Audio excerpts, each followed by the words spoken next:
নমস্কার বন্ধুরা, কেমন আছো তোমরা? আজ আমি তোমাদেরকে আমার এই ভিডিওতে দেখাবো লাউ চিংড়ি আমি কি করে বানাই। দেখো, তার জন্য লাউটাকে আমি এরকম জিরি করে কেটেছি। সামান্য লবণ দিয়ে এটাকে আমি একটু চটকে রাখবো, তাতে কি জলটা বেরিয়ে যাবে, রান্নাটা খুব তাড়াতাড়ি হবে। দেখো, এখানে আমি চিংড়িটাকে খুব হালকাভাবে ভেজে নিচ্ছি। এটা আমি সর্ষের তেলেই করছি। দেখো কেমন হালকা করে ভেজেছি। এরপর আমি ওই তেলের মধ্যে আরেকটু সর্ষের তেল দিলাম। এই রান্নাটা সর্ষের তেলে করলেই ভালো লাগে।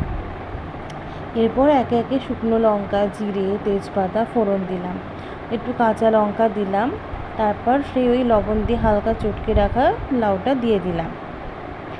দুপুরবেলা, এই গরমকাল আসছে, দুপুরবেলায় একটু লাউ চিংড়ি দিয়ে গরম গরম ভাত খেতে কিন্তু বেশ ভালো লাগে বন্ধুরা। এবার দেখো, আমি লাউটা দিয়ে কোনো জল আমি এর মধ্যে দেব না, এখান দিয়ে অনেকটা জল বের হয়। এরপর আমি একে একে দিয়ে দিয়েছি একটু সামান্য হলুদ, কাশ্মীরি লঙ্কা গুঁড়ো। যেহেতু একে আমি লবণ দিয়ে হালকা চটকে নিয়েছিলাম, আমি এতে হালকা লবণ দিয়েছি, বেশি দেব না। তা আমি একটু এর মধ্যে চিনি অ্যাড করি, তোমাদের ভালো লাগলে দেবে, নয়তো দেবে না। চিনিটা দিলে কি হয়, টেস্টটা একটু ব্যালেন্স হয়, আমার মনে হয়। এটা চিংড়িটা যেটা হালকা ভেজে নিয়েছিলাম এর মধ্যে অ্যাড করলাম। এরপর হালকা হাতে এটাকে একটু নেড়ে টেড়ে নেব। এটা ঢেকে ঢেকে রান্না করবে, তাহলে জিনিসটা তা ভালোভাবে হয়। দেখো, হালকা তেল ছেড়ে ছেড়ে এসছে।